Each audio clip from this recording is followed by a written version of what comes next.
Hey, it's Marley from the Energy Boutique with your energy forecast for Saturday, August 20th. So the moon is in Gemini all day. This means that we are craving mental stimulation, conversation. We have questions. We're seeking answers.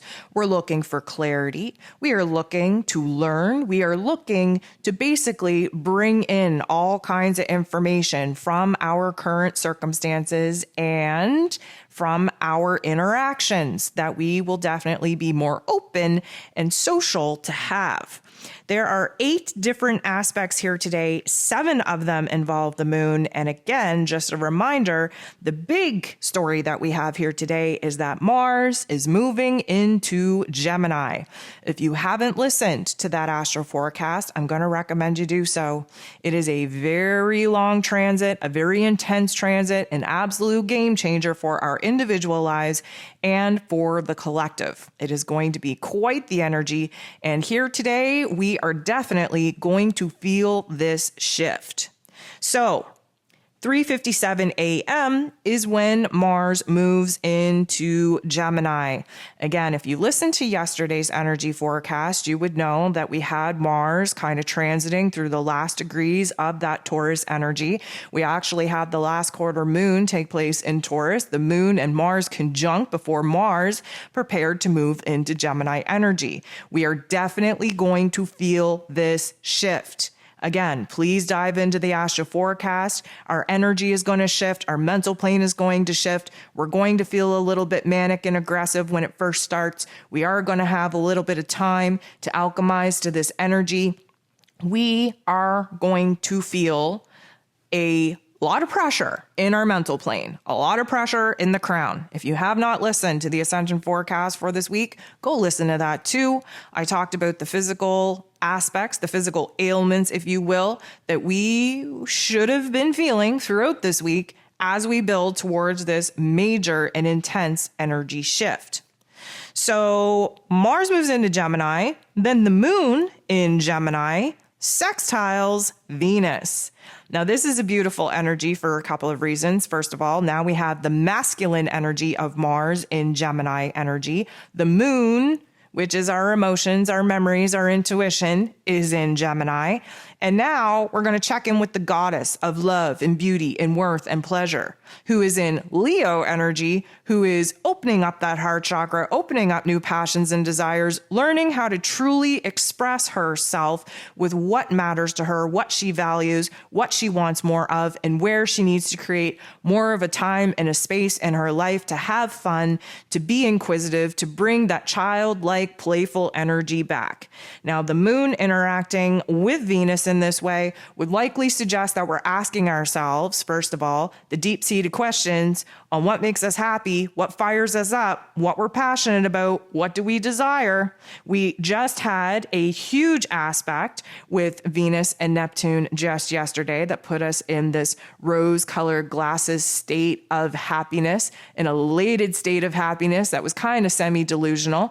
And now, the moon being in Gemini, we want to ask the right questions. We want to do a deep dive. We also are craving social interaction where aligning with the right people are concerned.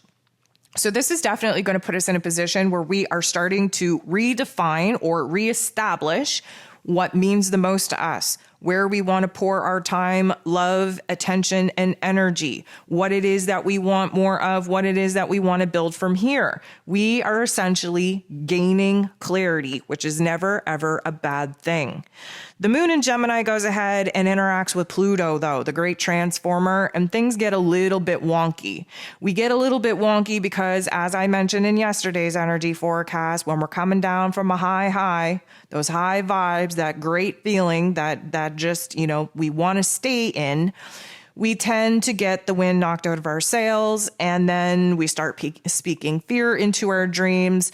Pluto doesn't mean ill towards us, but Pluto is all about power and control, especially over our psyche and our emotions. He's retrograde in Capricorn, which means that we have to revisit where it is that we've given our power away, where it is that we sat in a state of pain and trauma and suffering because of it, because we let other people lead in our lives.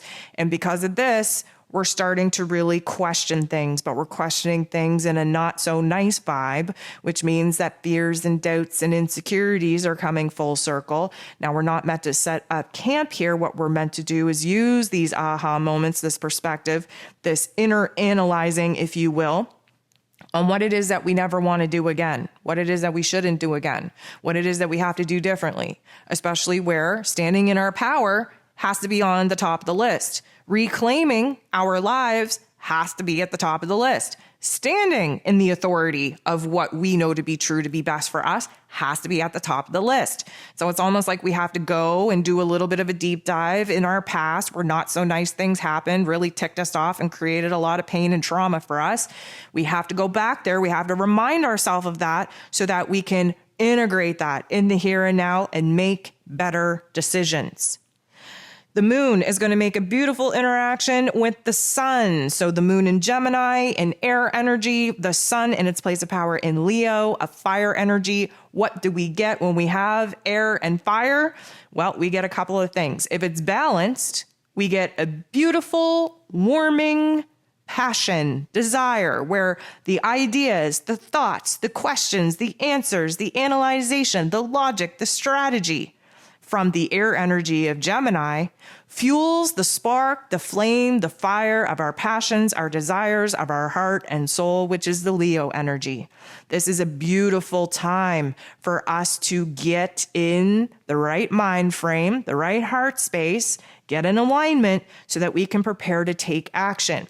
Keep in mind, though, if there's too much thought, too much mental thinking, too much mental stimulation, too much chatter going on in our mental plane, too much air, that oxygen is going to set this fire off and we can burn the whole place down. That means that we're not focused with our energy. We're not focused with our passion. We're not focused with our desire. We don't know what we want in our heart space. The alternative to that is if there's too much passion, too much fire, too many sparks, too many desires, and not enough thought and logic and practicality backing that, well, we're going to burn ourselves out. Nothing's going to get done.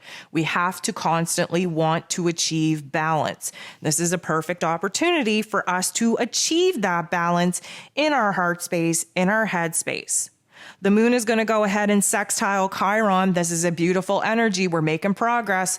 We are seeing a lot of growth. We're seeing a lot of improvement. We are healing a lot of wounds. We are solving a lot of problems. This is a beautiful thing. Again, the moon in Gemini is a very curious energy. We're looking to get to the nitty-gritty, to get to the answers to the questions that we currently have. We're looking for clarity. We're looking for big picture. We're looking for things to make sense. Now, Chiron, the wounded healer, who is retrograde in Aries right now, is taking us on a little bit of a reflective journey inward in order for us to see where it is that we are going through a rebranding. We are going through a reinvention of identity.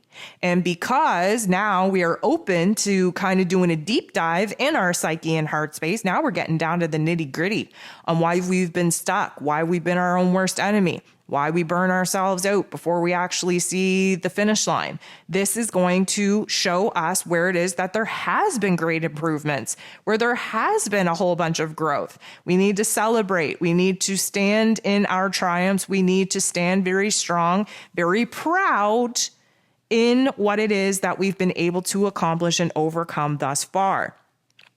The moon is going to make an interaction with the true node and then a couple of hours later with Uranus. Now, as you may remember, the true node, which is our soul's path, our destiny point, it's the element of the universe trying to get us on the right path in order to align with our heart, our soul, our truest, highest soul's potential. The true node is in Taurus energy. It has been traveling very close with Uranus, Mr. Great Awakener, who likes to shock us and awe us and shake us up a little bit, open up our minds, download us with new ideas, with new inspirations, mostly so that we adapt to the changes that have to happen, regardless of whether we want them to or not. They've been traveling very close to one another. Now, they are far enough away at this particular point that it does take about 4 hours for the moon to first interact with the true node. And then 4 hours later, interact with Uranus. Now, this particular energy is likely going to put us in a situation where there's something happening in our exterior realm that we don't have control over that is going to basically make us question the path that we thought we were walking, the direction that we thought we were taking, the move, the step that we thought we were going to make next. First, because the true node wants us to get on that path, but something's happening in our exterior realm to make us question, to make us open up our minds, if you will. Keep in mind, Mars just moved into Gemini. The blinders of Mars being in Taurus just came off. Now we're seeing all of these choices, all of these decisions, all of these opportunities and alternatives that we didn't otherwise see. We have things to think about. We have more options right now that we have to mentally process. Therefore, what we thought we were doing may not continue to be what we are going to continue to be doing. We have to sort it out. We have to think about it. We have to sort it out in the mental plane. We have to drop it into the heart space, think how we feel about it, and then attempt to get the heart and the head back on the same page again. As if that wasn't enough, when the moon goes ahead and bumps into Uranus, well, this is a wake up, but it's an inner wake up due to the external realm situations that we don't have control over that popped off, that either illuminated new information, new choices, new decisions, new options, whatever the case may be. It is a disruption.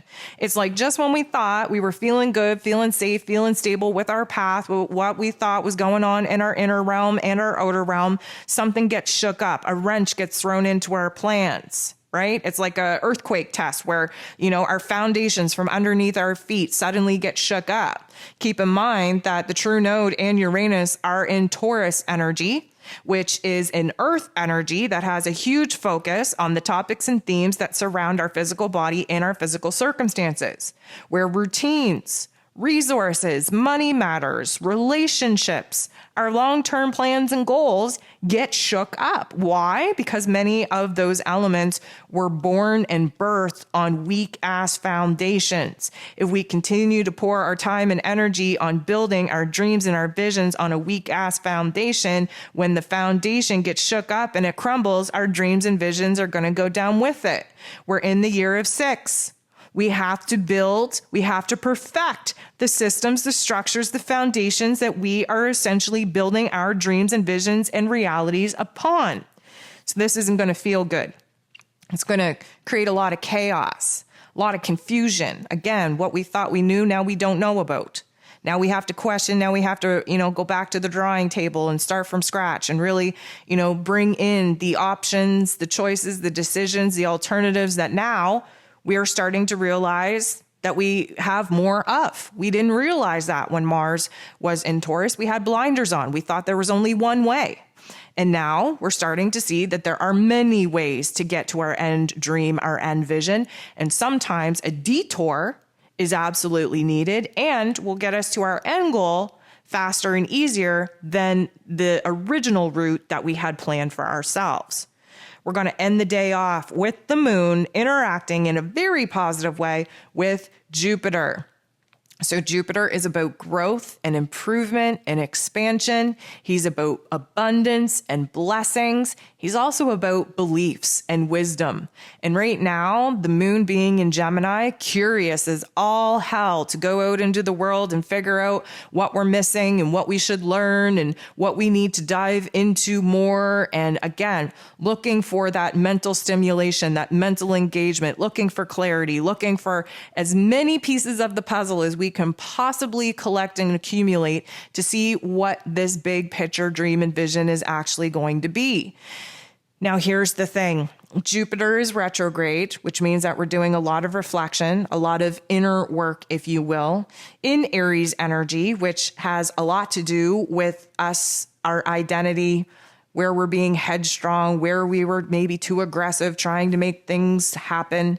We have to be rewinding to April and May when we kind of cut the cord with the past and jumped into new chapters and jumped into pushing and aggressing ourselves into a different direction.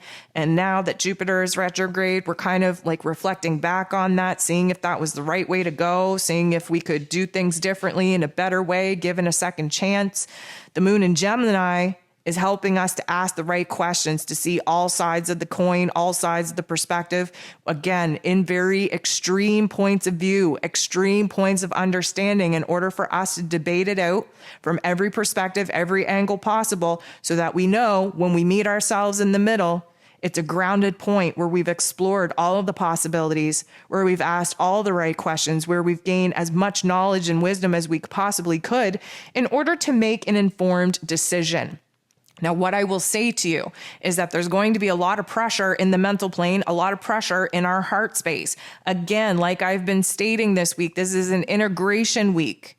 This is a time where we have to actually take a time out and reflect back on all that has transpired to make sure that we are in alignment with our heart and soul, with our ideas, with the options, with the opportunities that are being presented to us before we go ahead and exert all of our energy in pushing ourselves forward on this path that we thought we were walking, that maybe now there's these smaller paths straying off of this main road that maybe we should take a walk down to see what lies for us down there. That's all about opportunity. It's all about experience. It's all about opening up our minds to the different alternatives that, of course, will still get us to our end goal.